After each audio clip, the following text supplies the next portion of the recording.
बहुत समय पहले की बात है। किसी गांव में दो बहनें रहती थी।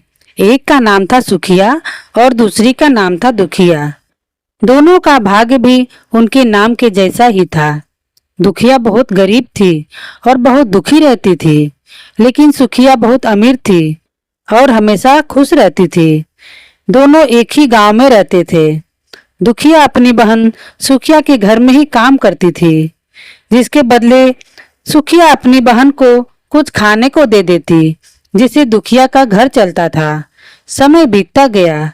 एक बार की बात है, जितिया का दिन था। दुखिया ने जितिया का व्रत धारण किया था। उस दिन दुखिया काम करने सुखिया के घर पहुंची। दुखिया, तू आ गई? बड़ी देर लग गई। आज दीदी, मेरे घर थोड़ा काम था, बस उसी में व्यस्त हो गई।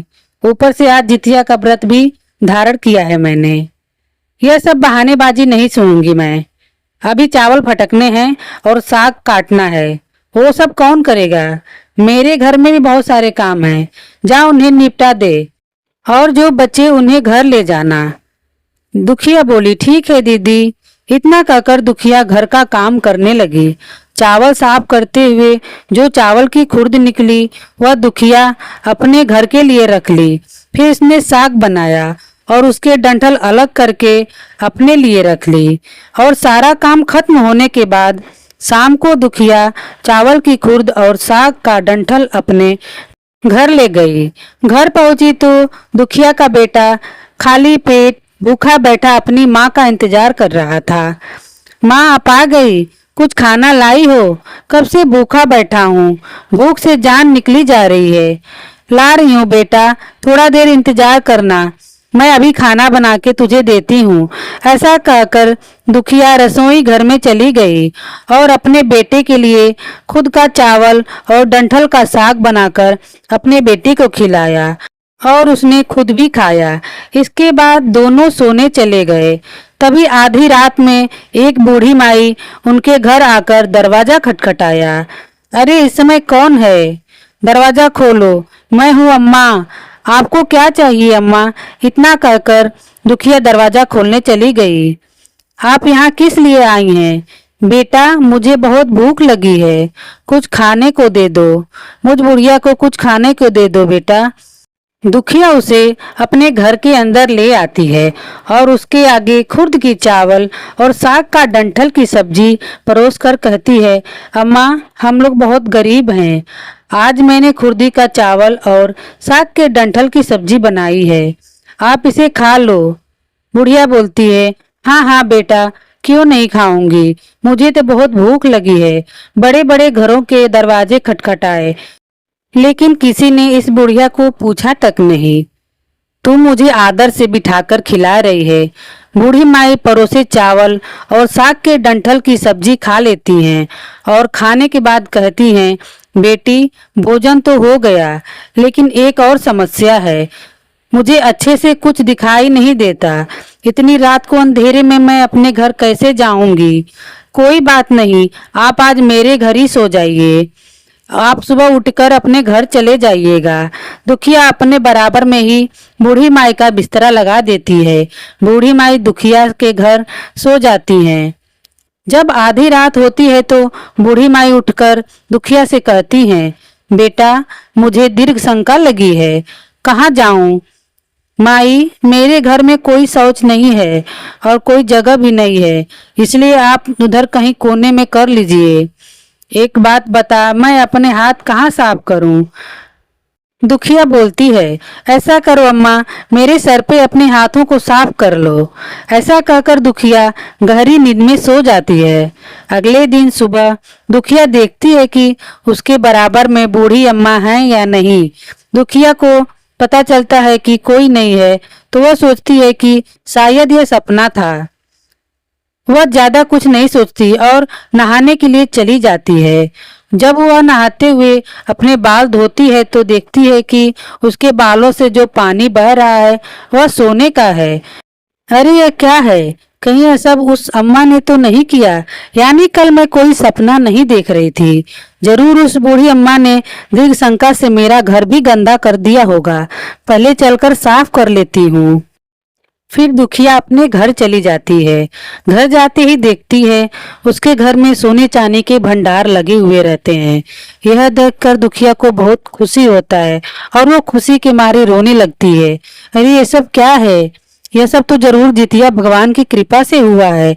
वह बूढ़ी माता का रूप धारण करके मेरे घर में आए और मुझे इतना आशीर्वाद में दे गए। कुछ समय में दुखिया अमीर हो जाती है। अब उसके पास किसी चीज की कमी नहीं रहती है। वह सुखिया के घर जाकर काम करना बंद कर देती है। उधर सुखिया का सारा काम अधूरा पड़ा था। दुखिया अपने पुत्र को बुलाकर उससे कहती है, इधर आ बेटा। हाँ बताओ माँ। जरा मौसी के घर से तराजू लेकर आ। ठीक है माँ। बच्चा बहुत खुशी से सुखिया मौसी के घर जाता है। सुखिया जब बबलू को देखती है तो पहचान नहीं पाती। बबलू ने नए और महंगे कपड़े पहने थे। क्या हुआ बबलू, तू यहाँ क्यों आया है और तेरी माँ काम करने क्यों नहीं आ रही? बबलू बोला, मासी अब मेरी माँ काम करने आपके घर नहीं आएंगी। क्यों रे, तू क्यों यहाँ आया है? बबलू बोला, वो तो माँ ने तराजू मंगाया है, उन्हें कुछ तोलना था। हाँ रुक लाती हूँ। सुखिया तराजू के पीछे गोद लगाकर बबलू को दे देती है, यह पता लगाने के लिए कि दुखिया को ऐसा क्या तोलना है। वह थोड़ा सा तराजू में भी चिपक जाएगा। बबलू तराजू लेकर अपनी माँ को दे देता है। जब दुखिया तराजू पर सोना तोल रही थी तो कुछ सोने के टुकड़े तराजू के पीछे चिपक जाते हैं। जब बच्चा तराजू लेकर लौटता है अपने मासी के घर तो सुखिया उसे उलट पलट कर देखती है तो उसे तराजू में सोना लगा हुआ मिलता है। यह वो हैरान हो जाती है, अरे यह सोना है, मतलब यह तराजू से तो सोना तोला गया है। तो सुखिया समझ गई कि दुखिया मेरे घर काम करने इतने दिन से क्यों नहीं आ रही थी।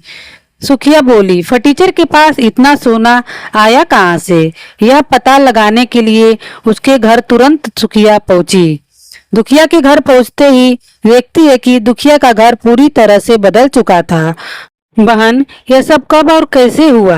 तुम्हारे तो एकदम से दिन ही पलट गए। ये सब कैसे हुआ बताओ? दुखिया बोलती है, ये सब जितिया महाराज के आशीर्वाद से हुआ है। इतना सारा धन तुम्हारे पास कहाँ से आया? सुखिया के पूछते ही दुखिया उसे उस रात की सारी बातें बता देती है। यह सुन सुखिया भी अब जितिया का व्रत धारण करने के लिए सोच लिया था। अगली बार जब जितिया का दिन आया तब दोनों बहनों ने जितिया का व्रत रखा। सुखिया इस लालच में थी कि उसे भी दुखिया के जैसे सोने चांदी मिल जाएंगे।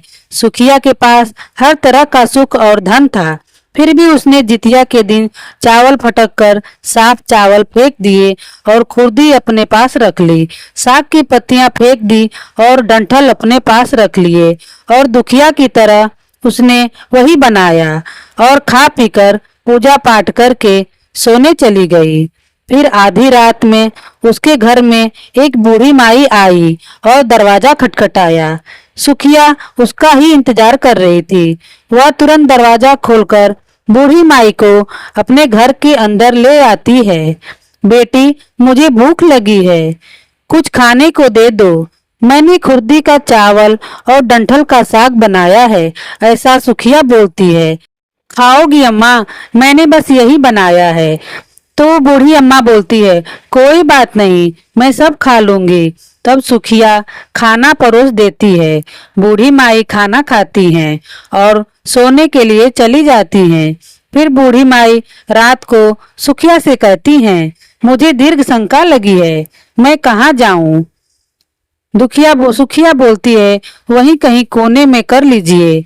मैं अपने हाथ कहाँ साफ करूं? बूढ़ी अम्मा पूछती हैं। बूढ़ी अम्मा की यह बात सुनकर सुखिया बोलती है कि मेरे बालों में अपना हाथ साफ कर लीजिए। इतना सुनकर बूढ़ी अम्मा अपना हाथ उनके बालों में साफ कर लेती हैं। इतना बोलकर सुखिया सोचती है कि अब मैं जब सुबह उठूंगी तो मेरे घर में सोने चांदी के भंडार लगे हुए मिलेंगे। इतना कहकर वो सो जाती है। लेकिन होता उसका उल्टा है। जब सुखिया सुबह उठती है तो देखती है कि उसका पूरा घर गंदगी से भरा पड़ा है और उसके बाल में भी बहुत सी गंदगी लगी है। यह सब देखकर सुखिया बहुत दुखी हो जाती है और उसे बहुत गुस्सा भी आता है। वो अपनी बहन दुखिया को बुलाती है और उसे उस रात की पूरी बात बताती है और वो बहुत गुस्सा होते हुए ये सब कहती है। तुमने मुझसे झूठ झूठ कहा, मेरा पूरा घर गंदा करवा दिया। यह देखो क्या हो गया। तुमने जो बोला था मैंने वैसा ही किया, पर मेरे साथ ऐसा क्यों हुआ? यही तो तुमने गलती की। बहन, तुम्हारे पास तो सब कुछ था, किसी भी चीज की कमी नहीं थी, फिर भी तुमने लालच किया। मेरे पास तो कुछ नहीं था, इसलिए मैंने उन्हें खुर्द का चावल और साग का डंठल परोसा था।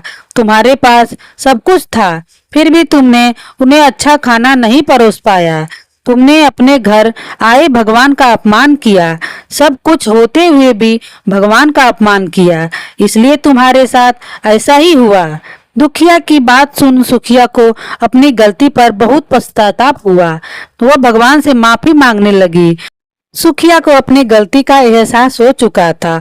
वह भगवान से माफी मांगते हुए कहती है कि हे भगवान, मैंने लालच में आकर आपके साथ ऐसा किया, मुझे माफ करें।